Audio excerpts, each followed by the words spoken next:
Hello, today we'll be doing M1 Chapter 8 Moments. This is the new specification of Mechanics 1, M1, and this is the book that I'm going to follow. So first thing first we need to know what a moment is. Right, so moment is, according to its definition, the turning effect of a force. But if you want to see what goes on when you talk about a moment, for example, you have a hinge over here, and this is a long stick, and you apply a certain force at the end of this stick at a 90-degree angle, right? So this maybe this is a force of 10 newtons, and the distance from here to here is 2 meters. So the moment produced by this force is 10 into 2, that is 20 Newton meter. So 10 into 2, the force into the distance, that is our moment.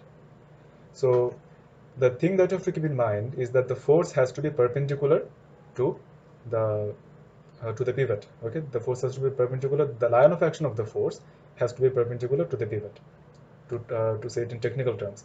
Now, if the pivot is here, the stick is as it is, and the force was applied in this direction, okay, perhaps at an angle of 30 degrees. Now this is the 10 Newton force, this is 2 meters. Now what is the moment? For finding the moment, you first have to identify the perpendicular component of the force, because moment is the product of the perpendicular force times the distance and the distance. So the perpendicular component of this force is 10 sine 30. 10 sine 30. This is the perpendicular component. There is another horizontal component, that is 10 cos 30, but that is not necessary here because that force goes directly through the pivot. So that doesn't produce any moment. So the moment that is produced by this force is 10 sine 30 into 2. So there goes our basics. After knowing this, you should be able to do exercise 8A. Yes, you should be able to do exercise 8A with a little bit of improvisation. Okay. Resultant moment. So moment is like forces, right? So just like forces, you can apply moment in the opposite direction. So for example, you have that same stick with a hinge, and you apply a force of 10 Newton as we did earlier, and now you apply a new force of 15 Newton 15 Newton here. So the whole thing was 2 meters. For example, you have 1 meter here from here to here, and you have the further 1 meter from here to here. So what is the resultant moment? So the resultant moment is the difference between the clockwise and the anti-clockwise moment. So what is the total clockwise moment that we have? Total clockwise moment. Total clockwise moment is something. This is our pivot. This is our pivot, the turning point. So clockwise moment is something which tries to turn this stick in the clockwise direction. So we have two forces here. Someone is pulling in this direction, someone is pushing in this direction. So which force tries to pull this stick in the clockwise direction? This 15 Newton force, you see, this 15 Newton force is trying to pull our stick in the clockwise direction. Something like this. So this 15 Newton produces the clockwise moment. So what is the clockwise moment produced by this 15 Newton force? Yes, 15 into 1, that is 15 Newton meter. This is the clockwise moment. Now what is the anti-clockwise moment? Total anti-clockwise moment. The total anti-clockwise moment is this, the moment produced by this 10 Newton force, because it is trying to push our stick in the anti-clockwise direction. So moment is once again force times distance, that is 10 times 2. So 20 Newton meter. Please keep in mind that here we don't have to worry about the component of the forces, because both the forces are already perpendicular to the stick. But if the forces were at an angle, we would first have to find out the perpendicular component and then multiply the perpendicular component with the distance. So this is the total clockwise moment, this is the total anti-clockwise moment. Now, if we take the clockwise moment as positive and the anti-clockwise moment as negative, then we can find the total moment, or the net moment, or the resultant moment as it is called, the resultant moment, the total clockwise moment minus total anti-clockwise moment. I'm subtracting the anti-clockwise from the clockwise because I've taken the clockwise positive by my wish, but you can take the anti-clockwise as positive as well. But the resultant moment will be the difference between the clockwise and the anti-clockwise moments. So the total clockwise moment was 15 Newton meters, and the total anti-clockwise moment is 20 meters. Okay, so here's something to keep in mind. If you subtract the total clockwise moment from the total anti-clockwise moment, you don't have to put the negative sign here. Okay, you just keep it positive. The total anti-clockwise moment, the magnitude of the total anti-clockwise moment is 20. So the resultant moment is minus 5 Newton meter. Okay, so the moment is minus 5, but this answer is not complete, because we have to explain. Just like we have to explain the direction of the force along with the magnitude, we also have to explain the direction of the moment along with the magnitude of the moment. So our final answer should be something like this. So the resultant moment, write the full forms, I'm writing in short forms just to save time. The resultant moment has a magnitude of 5 Newton meter. The resultant moment is equal to 5 Newton meter, and the direction of that moment is negative. So the negative, we had taken the anti-clockwise moment as positive, negative. Therefore, since this is negative, so we can understand that this is an anti-clockwise moment. So the direction is anti-clockwise. Write the full form once again. So this is how you write your final answer of the resultant moment. Well, this is just the preliminary phase. You will have much more forces, many forces, and you might have those forces at angles. So then things will get a little bit rough. So after this, we should be able to do exercise 8B from this book. Okay. Now let us try to go to an example. The example that I'm going to do now is the example on page number 134, example number 5. Although everything is said here, but I'm going to explain it in my own way and try to make you understand. So example 5 says a uniform beam AB of mass 40 kg and length 5 meter rests horizontally on supports C and D, where AC dB is equal to 1 meter. When a man of 80 kg stands on the beam at E, okay, the magnitude of the reaction at D is twice the magnitude of the reaction at C. By modeling the beam as a rod and the man as a particle, calculate the distance AE. Okay. So the new concepts that we need here is the concept of equilibrium. Equilibrium. So what is equilibrium? Equilibrium is a state. By definition, equilibrium is a state where the forces are balanced and the moments are balanced. That is the state of equilibrium. In other words, equilibrium is the state where the velocity remains constant. There is no acceleration. Now, for equilibrium, one thing that you have to keep in mind in all levels of study, the upward forces will be equal to the downward forces, the right forces will be equal to the left forces, and the resultant moment will be 0. Another way to say this is the clockwise moment, the total clockwise moment will be equal to the total anti-clockwise moment. So these three are the conditions of equilibrium. So keep a note. Now, for example, you have a stick here and you have two supports. A man, the stick is very light. It doesn't. Its weight is negligible. We're ignoring its weight. So, a man of mass 100 newtons. This I'm making this math up. This is not in the book.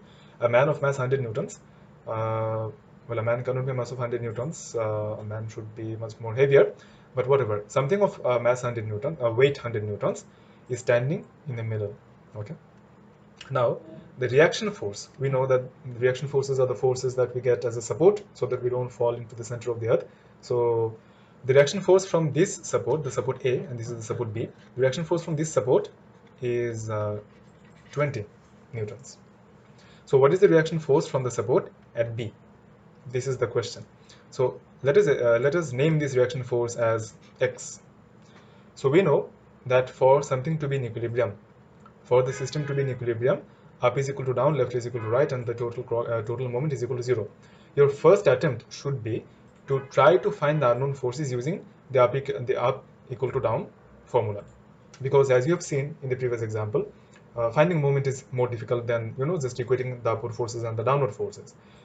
Just to demonstrate what I'm talking about, this rod, this whatever this is in equilibrium.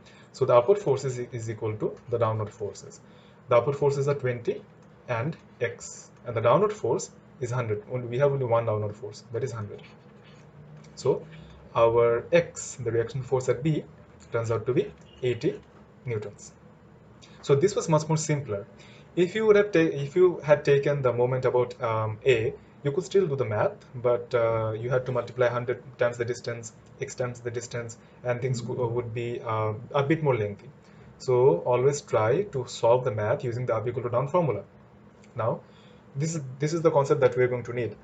So using this concept, let us move on to our example 5, which we were talking about. This is example 5 from page number 134. 134, example number 5. So let me draw the diagram real quick. We have two supports here, both are 1 meter away, and we have a man here. I'm going to model the man as a particle. He is at a position E. This is the end A, this is the end B, and the supports are C, and this is the support D. Okay, so let me draw the distances in some other color. 1 meter, 1 meter. Okay, now this uniform beam, okay, one more concept. Uniform beam means that the center of mass of the beam is in the middle. So if this is the whole beam, the center of mass of the beam will be right in the middle. So what is the center of the mass? The center of mass is the point through which the entire force appears to act. So entire weight of the object appears to act. So this rod, this beam has a mass of 40 kg, so it has a weight of 40 g. Okay, so we know that weight is equal to mass into g, the gravitational acceleration. So this is a mass of 40 kg, therefore the weight is 40 into g. Now, since there is a weight here and we have a man here as well, the man will have some weight as well. The man has a weight of 80 kg. Therefore, the weight of the man is 80 times g, 80g. So that being said, let me see if we have any other thing stated in the question.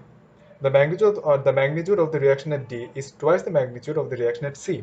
So the magnitude of the reaction at D is twice. So if there is a reaction of R at C, the reaction at D will be 2R. The magnitude of the reaction at D is twice the magnitude of the reaction at C. That is what the question says. So the first question is find the distance AE. Okay, so we have only one question, find the distance AE. The first thing that we have to do is we have to find the value of R. The first thing we have to do, we have to find the value of R, because without that we can't really find the distance AE. So one thing that we know is the distance from this point to this point, this distance is 1 meter, and the distance from here to here is, the entire rod has a mass of 5 meters, so the distance from here to here is 2.5. Let me explain why.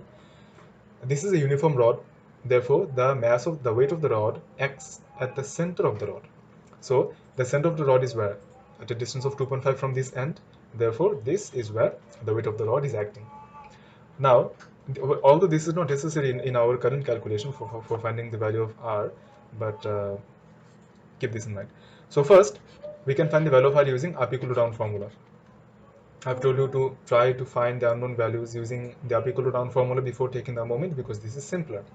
Well, what are the upward forces? The upward forces that we have are R and 2R.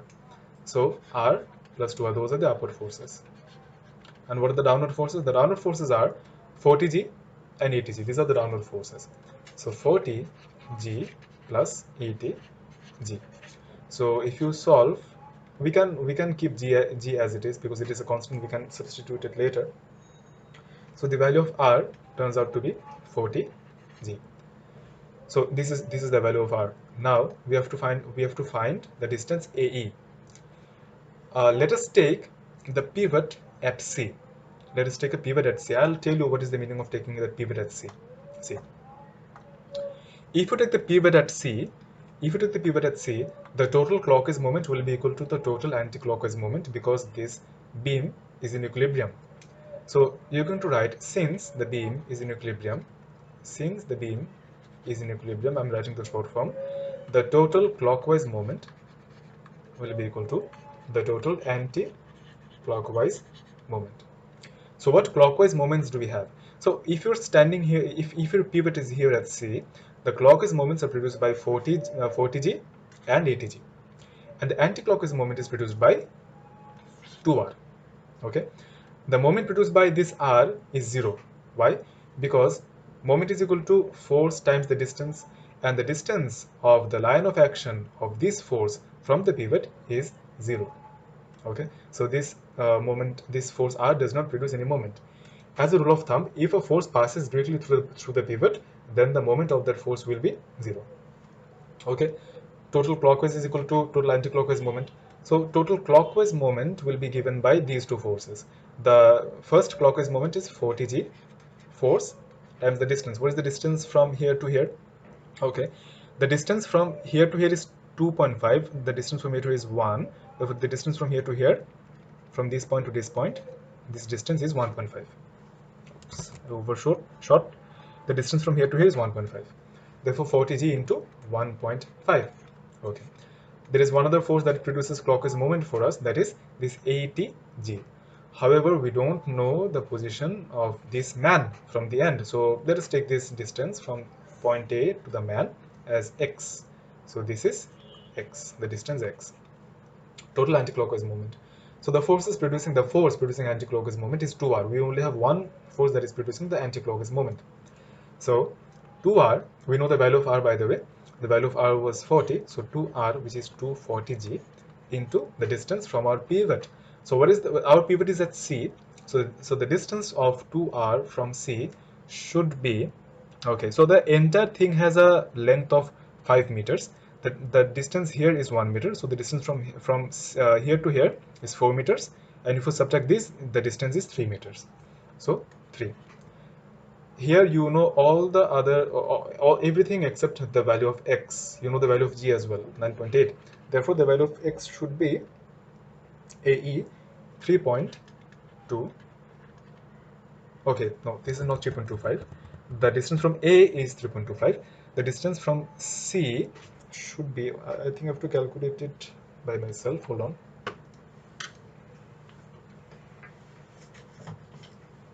Okay. So the distance AE according to the answer is 3.25, but I had taken the pivot at C, therefore I have to subtract 1. So according to this this equation, if you solve this equation, then the distance will be the value of x will be 2.25. Okay, mind it that this is not the distance that your question asked you to find. The question asked you, how far is the man from the point A? So the man is at a distance of 2.25 meter from C. The man is at a distance of 2.25 meter from C. So how far is the man from this distance, from this point A? So the man should be at a distance of 2.25 plus 1, that is 3.25. So there was a bit of a confusion when I was trying to find the value of x. First of all, we established the equation of moment. Total clockwise moment is equal to total anti-clockwise moment. We put all the values. Then we solve this equation to find the value of x. But we have to refer back to the question, what the question asked for. The question asked for the distance of AE. So we had to add this extra 1 to find the distance AE. And that is your final answer. Remember to put the unit. So using this knowledge, you should now be able to do exercise 8C. Now I'm going to teach a bit of an extra knowledge that will be useful unless you get confused by reactions and tensions. So what is the difference between a reaction and a tension? The reaction is when you are standing on a solid ground. When you are standing on a solid ground, you have a weight. The earth is continuously pulling you downwards. If you don't have anything under you, a floor, if you're falling, free falling, you continue to fall because there is nothing like stopping you from falling, right? But if there is a floor, then the floor, if you have a weight of perhaps 800 newtons, then the floor is also providing a reaction force from your feet. The floor is providing a reaction force from your feet of 800 newtons, so that you are stationary on a horizontal ground. But what if you are hanging on something, right? You are hanging on this this swing perhaps. So still you have a weight of 800 newtons acting downwards. So what is stopping you from falling to the center of the earth this time? The tensions in the string. There are tensions 400 newtons and 400 newtons, which are pulling you up. Basically, those two tensions are balancing your weight and preventing you from falling. This is the difference between a reaction force and a tension. The tension acts away from the particle, and the reaction force acts towards the particle. The reaction force acts from a solid surface, and the tension acts in a string. Okay. Now I will be doing one of the math which turns out to be very challenging for some of the students. Exercise 8C. Exercise 8C number 9. Okay. So this is page number 136. Page number 136. Okay, take a moment to read the question. I'm going to read the question with you. A uniform beam AB. So the uniform word is said, therefore the beam has its center of mass at its center, the center of the beam itself. Has a weight W. Okay, the beam has a weight W. Let us draw this and then put the forces one by one. Okay, so the beam is uniform, so it has its weight acting through its center, and its weight is W newtons. Fine. The length is 8 meters, so the length from here to here is 8 meters. So since this is uniform beam, so the center of mass is at the center of the rod itself, therefore the distance from here to here is 4 meters. 4 meters here and 4 meters here. The beam is held in a horizontal position in equilibrium by two vertical, light inextensible wires. There are so many things said about the wire. The first thing that they're telling is that they're vertical. Okay, they're vertical. Therefore, the forces that we have, the tensions that we have here, will be perpendicular to the beam itself because the beam is horizontal. So this is another way of saying that the tensions in the ropes will be perpendicular to the beam. Therefore, while taking moments, we don't have to worry about the components. They're already perpendicular. The second thing that they've said about the wires is that they're inextensible. Inextensible, that means they will not elongate due to the action of the due to the man. And also they are light. Light means they don't have weights of their own. They're light.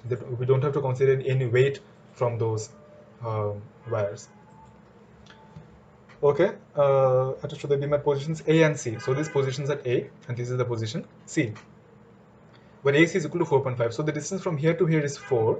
The distance from here to here is 4, we had established earlier, and the distance from AC is 4.5. Therefore, the distance here is 0.5 meters. The distance, this much distance is 0.5 meters, and this much distance is 4 meters. Right. Now, a particle of weight 30 Newton is attached to the beam at B. Okay, so we have a particle B here, a particle at point B, and it has a weight of 30 newtons. It is a weight of 30 newtons. Show that the tension in the wire attached to the beam at C is this much. Okay, so we have two wires now. We have a wire at A and a wire at B. These there is a man here. Oh, sorry, there is no man here. This is the weight of the beam itself. So I had previously said that there was a man here, so please ignore that. This is the weight of the beam itself.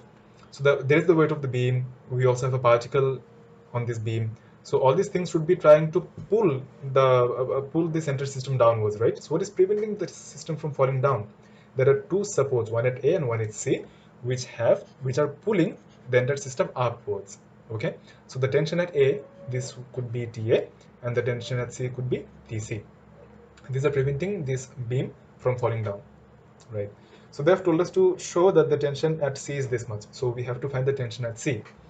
Now, first of all, as I told you, try to find the tension at C using up equal to down formula. Let us try to do that. Up is equal to down. That is the first thing that we should attempt. The upward forces are TA and TC. So TA plus TC is equal to the downward forces, that is W plus 30. So you will notice that we don't know the value of TC, we don't know the value of W. So our TC turns out to be W plus 30 minus TA. And we are getting nowhere from here because we don't know the value of W, we don't know the value of TA, we don't know anything. So this is not what they really asked for. And they told us to show that the tension is 8 by 9 W plus 160 by 3. There is no TA in that expression. Therefore, we can't have TA in our expression. We have to look for some other way. How can we totally, vanish the value of TA? Well, the two equations that we have are up equal to down and right equal to left. There will not be any effect of right equal to left because we don't have any rightward forces, we don't have any leftward forces. We only have upward and downward forces. So the right equal to left formula is out of the equation. The final equation that we have, the final equation that we can use to solve this math is the total moment, the resultant moment will be equal to 0. So let us try that out. So now the question is where you should take your pivot. If you take your pivot at A, if you take your pivot at point A, then you can see that automatically TA will be out of the equation because we know that a force that passes through the pivot has no moment. Therefore, TA can be automatically omitted from the equation. And that is what we need. We don't need TA in our equation. So taking the pivot at A, the sum of the moment about A is equal to 0. So this is another way of writing the resultant moment about which point? About point A, because we are taking our pivot at point A. The sum of moment about point A is 0. So, or we can say, this can be said in another way, total clockwise moment is equal to total anti-clockwise moment. So I like to use this equation because this gives me an opportunity to see what are the clockwise moments and what are the anti-clockwise moments. So the clockwise forces, first of all, if you have a pivot here, the forces that are trying to turn this beam in the clockwise direction are W and 30. Fine. So these are producing the clockwise moments. Fine. So the moment produced by W is the force times the distance. What is the distance from W to A? The distance is 4 meters. So 4 into W. Okay. This is another force producing a clockwise moment, 30. So force into distance, 30 is the force itself. Force times distance. What is this distance? This distance is 8 meters. The total length of the rod itself is equal to the anti-clockwise moment. What is the anti-clockwise force? This TC here is trying to turn our beam in the anti-clockwise direction. Okay, so if you ignore all the other forces, if you have TC only and if you have pivot at A, you will see that this TC is trying to pull our beam in the anti-clockwise direction. Therefore, this TC is producing an anti-clockwise moment. So what is the anti-clockwise moment of TC? TC into the distance. What is the distance from TC, the line of action of TC to this pivot? The perpendicular distance is 4.5 meters. 4.5 meters. So we have put everything. Now it is time to do some algebraic workout. So TC, 4 by 5 can be written as 9 by 2. And we have 4W here and 240. Okay. So from there, TC will be equal to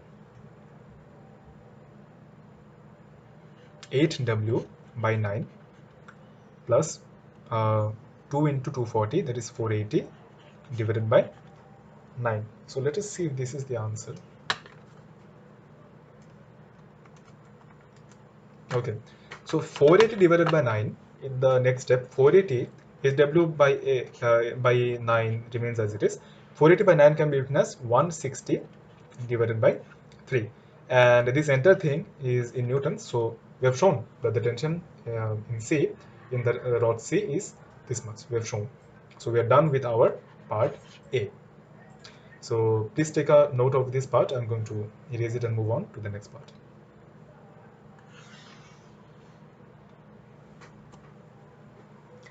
The second part of the question asks us to find the tension in the wire at A. Okay.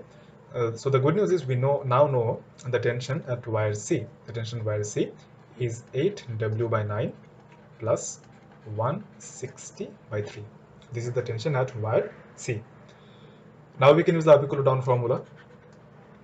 Up equal to down formula, that is the total upward forces, that is TA is an upward force, TC is an upward force, is equal to the total downward forces, that is W plus 30. We still don't know the value of W, by the way. So TA we don't know, but TC we just found in part A, that was 8W by 9 plus 160 by 3 is equal to W plus 30. Okay, so once again you will get this sort of an expression for TA, because we don't know the value of W yet, TA. And yes, the question itself says that find in terms of W. Okay, so W minus 8 by 9 W, that should be W by 9, and 30 minus 160 by 3, that should give us minus 70 by 3. That should be our answer. Please cross check if I might have a calculation error, but the equation here is correct. So this is our part B solved.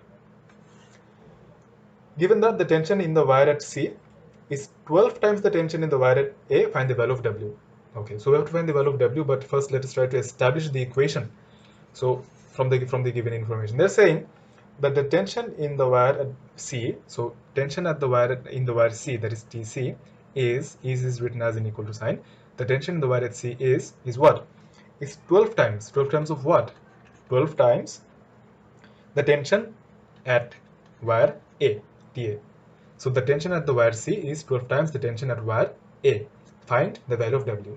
Okay, so do we know the value of T? Do we know an expression for TC? Yes, we know the expression for TC is 8 by 9W plus 160 by 3. 12 into, do we know an expression for TA? Yes, we do know, that is W by 9 minus 70 by 3. And put this entire thing inside a bracket.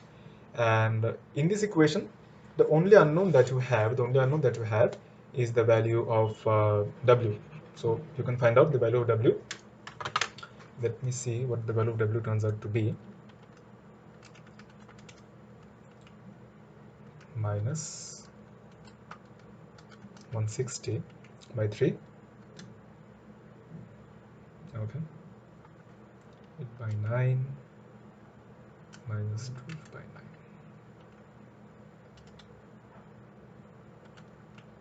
8 by 9 minus 12 by 9. Okay, the value for W turns out to be here, it turns out to be 750 newtons. Let me just have a quick check at the answer. This was exercise 8C number 9.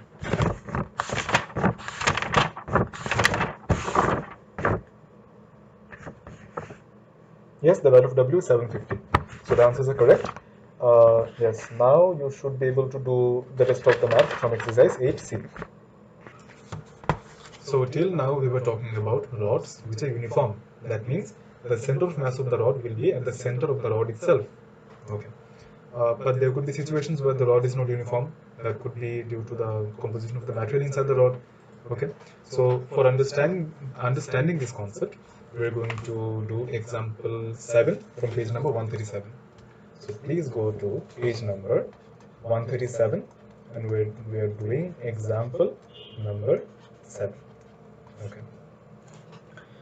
So let me draw the picture. Okay, no picture is given in the question. No picture is given, so we are going to start only by reading the question. So a non-uniform rod AB. Okay, first of all, there is a non-uniform rod AB. Non-uniform, so we can't assume that the mass is at the center of mass is at the center itself. Has a weight of 20 newtons. Okay. It is in a horizontal position, resting on supports at points C and D. Okay, it has two supports, C and D, but we don't know what the supports are, so let us keep reading further. AC is equal to 1 meter and AD is equal to 2.5 meter. So what is A? A, the rod itself is AB. So this is the point A and this is the point B. The rod AB, it has a length of 3 meters and it has a weight of 20 newtons, but the 20 newton will not act directly from 1.5 meters from A because it is a non-uniform rod. Okay, so it has two supports C and D, but AC is equal to 1 meter. So the entire thing is 3 meters. So C could be here somewhere. C is here, and this distance is 1 meter. 1 from here to here. Okay. And there is another support at B. Where is that B? AD is equal to 2.5 meters. So the entire distance is 3 meters. So AD is equal to 2.5. So AD could be somewhere around here. So since this is 2.5 meters, the distance from here to here is 0.5 meters. And the remaining distance is, as it is, 1.5 meters. From C to D, 1.5 meters. Now, the magnitude of the reaction at C is 3 times the magnitude of the reaction at D. Okay. The magnitude of the reaction at C is 3 times the reaction of the magnitude of the reaction at D. So if the reaction at D is R, the magnitude of the reaction at C is 3 times this value. So 3 into R. Find the distance of the center of mass of rod from A. Okay, so let us see whether we put all the forces. We have the rod itself, we have the weight of the rod, so but we haven't put the weight of the rod yet. But the weight is 20 meters, but we don't know where that weight is. So let us assume that the weight is somewhere around here. Okay, 20 newtons. 20 newtons. weight always acts downward, so downward. But we don't know how far it is. It is a non-uniform rod. So let us assume that the distance from here to here, from the point A to the center of mass of the rod, is x. Let us assume. Okay. Minded that this distance is not 1.5 meters because it is a non-uniform rod. Okay. And we have put the reactions. There are no other people or things on the rod, and we're done with putting the forces. Now let us try to find the center of mass, the distance of the center of mass from A, that is the value of x. The first thing that we're going to do is that we have to find the value of r. If you take the moment about any pivot, there will be an r in your equation. So first of all, you have to find the value of this r. For that, what we have to do, we have the first equation, that is up is equal to down. Upward forces is equal to the downward forces. What are the upward forces? The upward forces are 3r and r. They're acting upwards. So 3r plus r is equal to the downward forces. What is the downward force? The downward force here is 20 is equal to 20. From there we can find the value of r to be 5. Okay. Next, now we can go on to find this value of x. Let us take the pivot at the point A itself, then we can directly find the value of x. So if we take the pivot at A and we apply the moment equation, that is the total clockwise moment is equal to the total anti-clockwise moment, then we can find the value of x.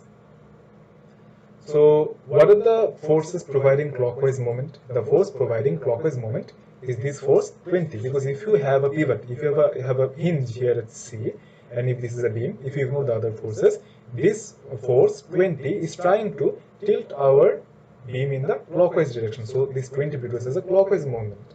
So moment is equal to force into distance. So the force is 20. What is the distance from our pivot? The distance from our pivot is x. So 20 into x is equal to the anti-clockwise moments. Which forces are providing the anti-clockwise moment? 3r and r. They both are trying to turn our beam in the anti-clockwise direction. So the moment produced by the 3r force is the force times the distance. What is the distance from 3r to A? The distance is 1. We have another force, r. R times this distance. So what is the distance from here to here? The entire length is 3 meters. This much is 0.5. So the distance from r to here is 2.5 meters. So r into 2.5. From there you can find the value. Oh, we know the value of r, by the way. The value of r is 5, as we found over here. So if you input that value of r here, you can find the value of x to be 1.38 meters. I'm just following the book. I'm not doing the calculation once again. I'm just following the book. This expression is correct. So make sure that using this expression you come to this answer. So this is the value of x, and this is the distance of the center of mass of the rod from the point A. Minded that the question could ask for something else. The question could ask for the distance of the center of mass from point B, perhaps. So you have to recheck what distance the question asked for. We now found the distance of the center of mass from the point A. We now know the distance, but if necessary, we could do some plus minus, addition, subtraction to find the distance of the center of mass from point B, or from point C, or even from point D. So using this new concept that we learned, let us try to do number 6 of exercise 8D. Okay. So here we have a diagram. Let us draw the diagram first. So a pro tip as I draw the diagram, model the people as particles. That will make your work way simpler. Okay, so we have two people here. We have Sophia, S, and we have Roshan, R. And we have the pivot of the seesaw. And we also know that the distance of Roshan from the pivot is x meters. X meters. Fine. Do we know anything else? Yes, we know that the length of the entire seesaw is 10 meters. We might use that later. Let us read the question. Read with me. A seesaw in a playground consists of a beam AB. Okay, so the beam is AB. The entire beam is AB. AB is the beam. Of length 10 meters, which is supported by a smooth pivot at center C. So this is the center C. Sophia has a mass of 30 kg. Okay, so we can directly put the weight of Sophia. Her mass is 30 kg, therefore her weight is 30 times g, not 30 only. And her brother Roshan has a mass of 50. So Roshan has a mass of 50, therefore his weight is 50 times g. Now, okay, who sits at a distance x meters from C as shown in the diagram? Roshan is at a distance of x. So the beam is initially modeled as a uniform rod. So initially we model the beam as a uniform rod. Okay. So the center of mass of the beam is here at point C, because the seesaw pivot was at the center of the beam itself, and also the center of mass is also at the center of the beam. Therefore, both the center of mass and the pivot are both at the same point, that is C. So we don't really have to worry about the weight of the pivot, weight of the seesaw, but let us still put it. Do we have? Okay, we don't have the weight of the seesaw, so we can ignore that for now. Using this model, let us take that weight as W. Using this model, find the value of x for which the seesaw can rest in equilibrium in a horizontal position. Okay. The seesaw will have to rest in a horizontal position in equilibrium. We don't know the reaction at C. We don't know. That reaction is R. So first of all, let us try our basic equation, up is equal to down. If we do that, what can we arrive to? Well, we have the upward forces R. R is unknown. We have the downward forces 30G, 50G, and W. And W is also unknown.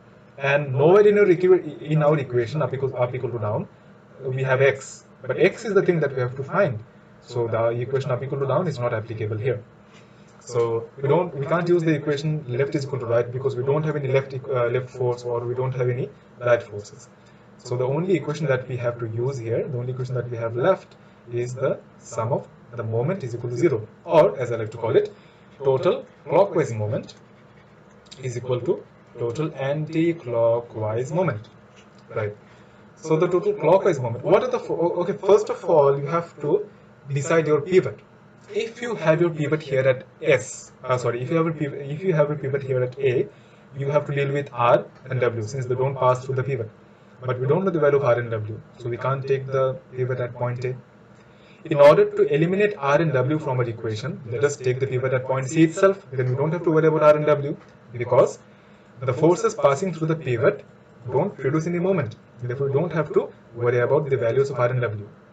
So if we take the pivot at point C, what are the forces producing a clockwise moment? Or in other words, what forces are trying to turn the beam of the seesaw in a clockwise direction? That is the force 50G. So 50G is producing a clockwise moment. So 50G into the distance from the pivot, that is x, is equal to the total anti-clockwise moment. What force is going to provide an anti-clockwise moment? This force 30G. So 30G is trying to turn our beam in an anti-clockwise direction. So this is providing an anti-clockwise moment about this pivot C. So what is the distance from here to here? The C was at the center of the seesaw. The entire seesaw was of a length 10 meters. Therefore, the distance from here to here is 5 meters. 30G into 5. So if we solve this equation, then we should arrive at a value of 3, not 5, 3. Okay, so Roshan is sitting at a distance of 3 meters from the center of the seesaw. That was our part A. Moving on, state what is implied by the modeling assumption that the beam is uniform. Well, uniform beam means that the center of mass of the beam will be at the center of the beam itself, the geometric center of the beam.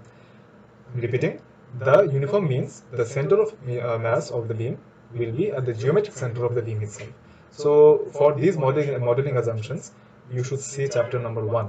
Chapter number 1 has all the modeling assumptions that we use in our syllabus of M1. So part B is done. Moving on to part C. This is where it gets interesting, and this is where we use our new concept, non-uniform rod.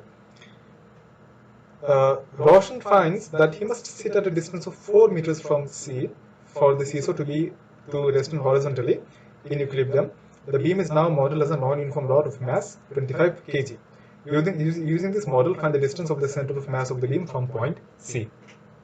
So a lot of new information. In this diagram that you're seeing here, that you can see here, we had modeled the beam as a uniform beam, but now the beam has become non-uniform, and the distance of Roshan from the beam has also changed. The Roshan is now sitting at a distance of 4 meters from C. Roshan is now sitting at a distance of 4 meters. no longer at a distance of x meters. Therefore, the nature of the beam has changed, the nature of the distance of Roshan from the beam has changed, many things have changed. When such happens, when the situation changes, you should change your diagram as well. So this diagram is no longer applicable.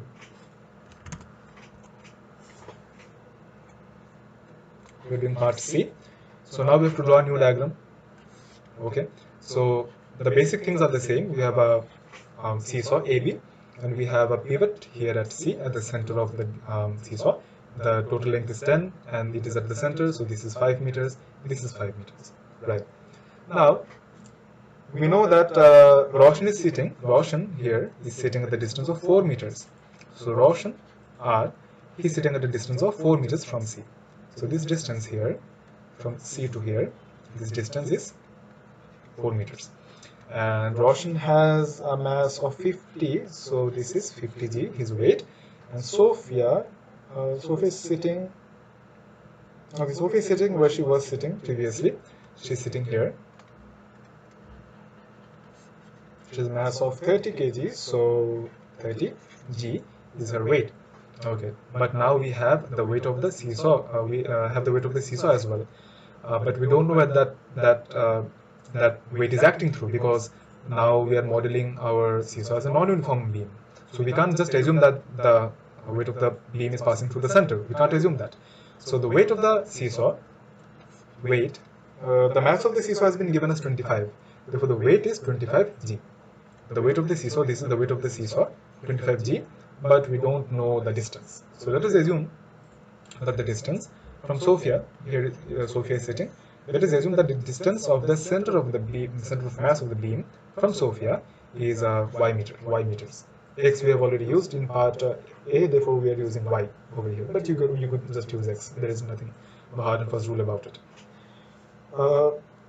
That is all the information that we have. Using this, we have to find the distance of the center of mass of the beam from C. Okay, so we have to find the distance of the center of the mass of the beam from point C. Okay, so a little bit of a change here. Since we have to find the distance of the center of mass from C, it is better to take the distance of the center of mass from C itself. So these are some sort of improvisations that you have to make as you read through the question, as you start the question. It is not possible to understand just by looking at the question where you should take your distance. So just like I changed my distance here, you could also change your distance, whichever makes your working easier. So I have to find the distance of this point from C. So it is better that I mark the distance from here to here. Let us mark this distance as Z. Okay. But the bad news is we don't know the reaction here at C. We don't have to even know the reaction here at C if we take the pivot here at C. Okay. So the pivot, by taking the pivot at C, we can say that the total clockwise moment will be equal to total anti-clockwise moment. So total clockwise moment. If we take the pivot at C, what forces are providing clockwise moment for us? What forces are trying to turn the seesaw in the clockwise direction? Yes, only Roshan is trying to, this 50G is trying to tilt our seesaw about C in the clockwise direction. So 50G, this is the clockwise moment, 50G. What is the distance from the center, from the pivot? That is 4 meters. Okay. So do we have any other forces turning clockwise? We don't have any other turning clockwise forces. Therefore, we move on to the anti-clockwise part. Which forces are trying to provide an anti-clockwise moment? 25G and 30G. Why? Because if you have your center pivot here at C, these forces are trying to turn your seesaw in the anti-clockwise direction. Therefore, these produce anti-clockwise moments. So, what is the moment of 25G? Force times distance, that is Z. This is one anti-clockwise moment. Another anti-clockwise moment we have here at 30G. So the force here is 30G, and the distance from 30G to C should be 5 meters, because the entire length is 10 meters. So the distance from here to here should be 5 meters. Okay. Now we know everything other than Z. Therefore, the value of Z would be, we have to find the value of Z.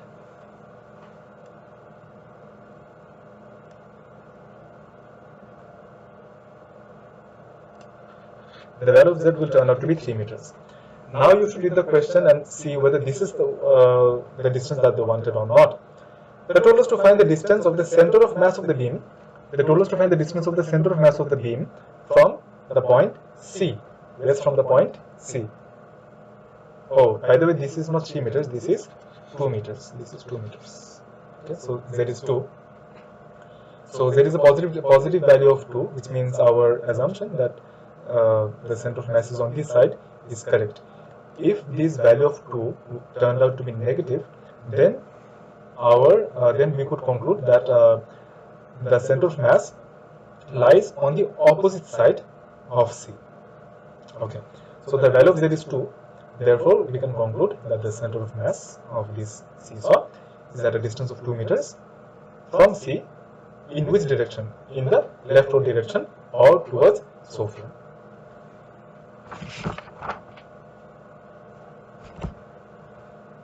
Okay. So let us move on to the last part of our chapter, the last concept of our chapter, point of tilting. Okay. Imagine that you have a rod here, you have a pivot here, and you have a support here and a support here.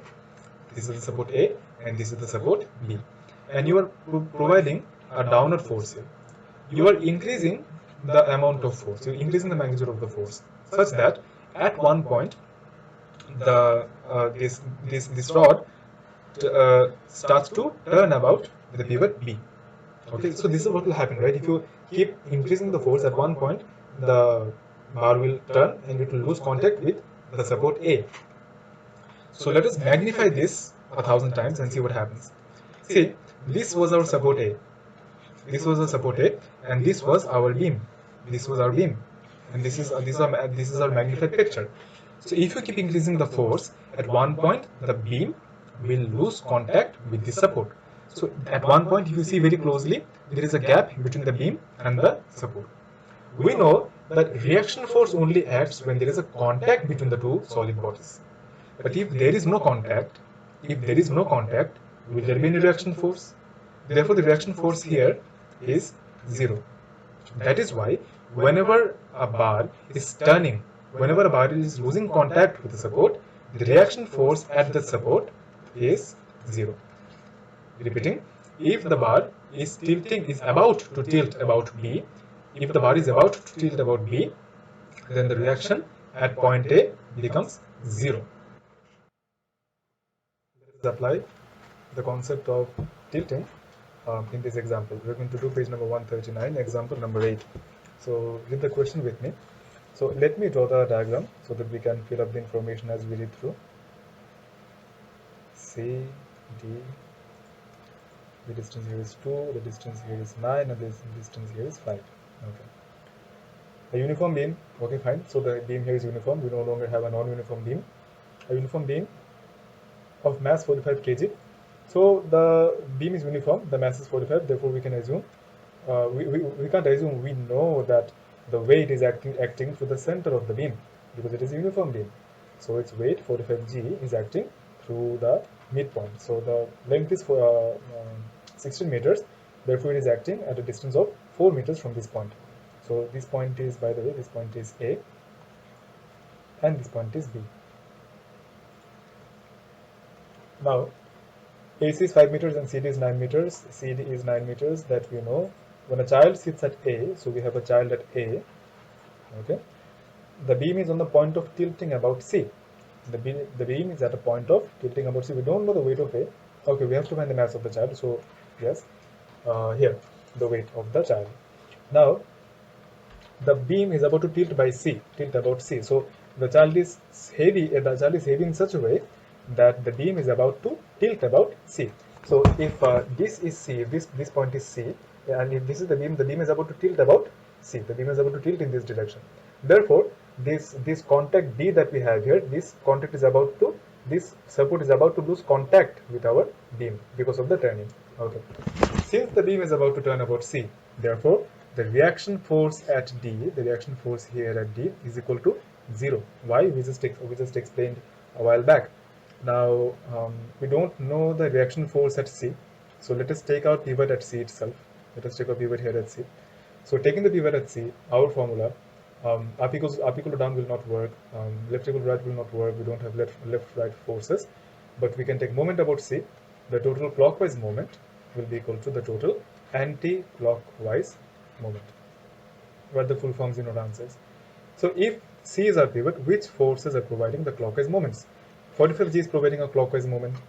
Okay, do we have any other clockwise forces? No, we don't. So 45G force into distance.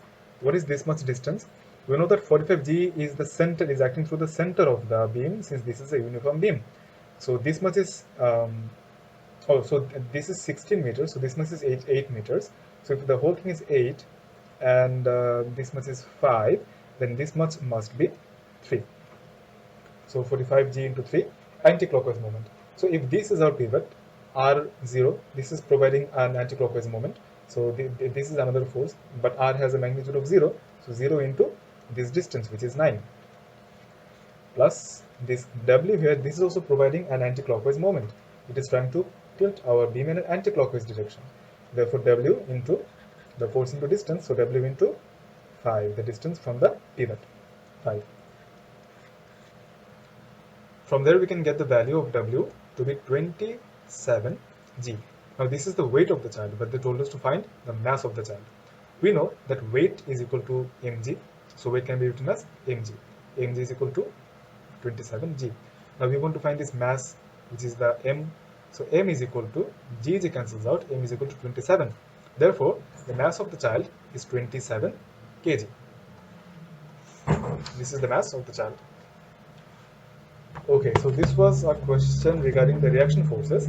Let us see another question where we have strings. Okay, so we know that a reaction support gets zero reaction when the beam is about to tilt about this reaction, this support. But what happens when we have strings? See, if this is a string and if this is a string, and we have a weight here such that it is trying to tilt our beam in a clockwise direction, and the beam is about to turn about to this point, it is just about to turn about this point, then you will notice that this string will just become slack. It will just become slack. Becoming slack means there is no tension. If the beam is about to turn about this point, the tension in this string will be 0. The T will be equal to 0. This is the concept that we will apply now in our next example, page number 140, example number 9. So we will be doing page number 140, example number 9. So here we don't have a diagram, so we have to construct the diagram by ourselves. So read with me. A non-uniform rod. Okay, so we have a non-uniform rod this time, AB.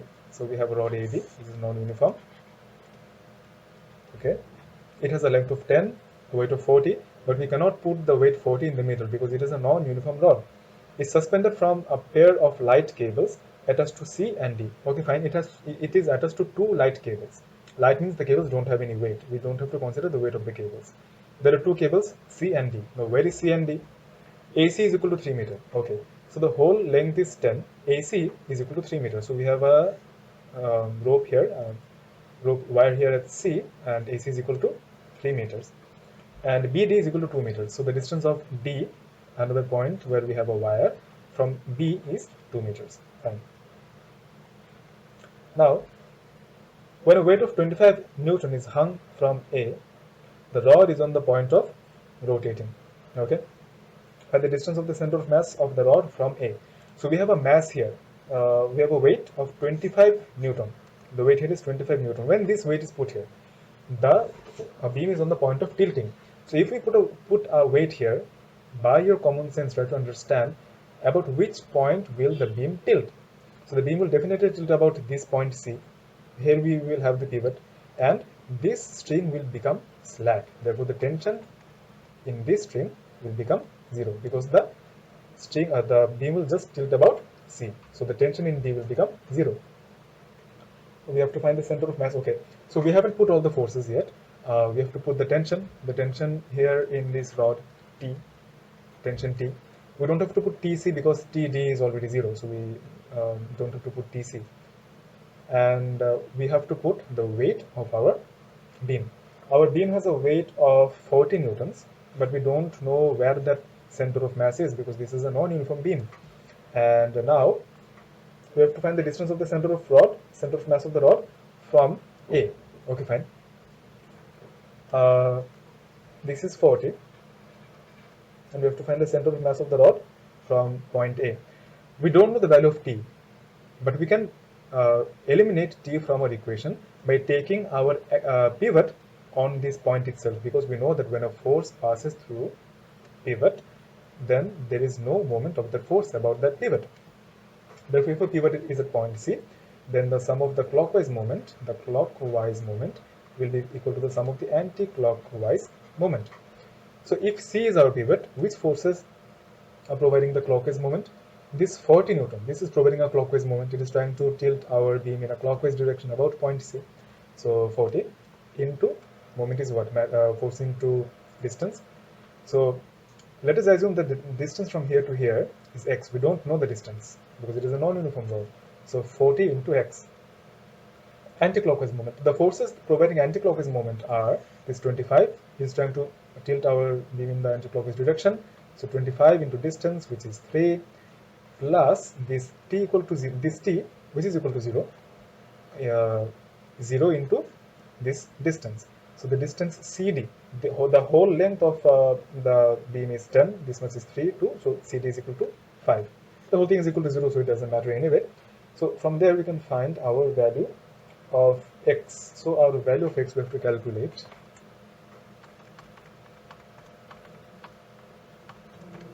Okay. So our value of x turns out to be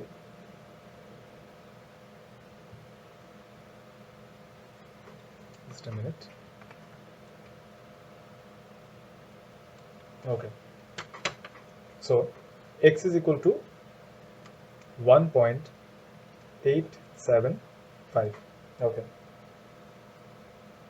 So from there we found the value of x. The question asks us to find the distance of this center of mass from point A. But what we found, we just found this value of x, which is the distance of the center of mass from point C. We haven't found the distance from point A. So to find the distance of from point A, we just have to add this distance 3. Therefore, the distance from A is equal to 1.875. Here's a point here, 1.875 plus 3, which is 4.875 meters. That is your answer. So using these two concepts, you should be able to do exercise 80, which is the last exercise of this chapter. And from there are tons of other exercises. Maths in chapter review 8, there are other maths in the other exercises. If you want me to solve a particular list of maths, then you can comment in the comment section below, and I will try to solve your problems accordingly. Thank you very much for watching, and if you found this video helpful, please subscribe and press the bell icon to get a notification when I upload a new video.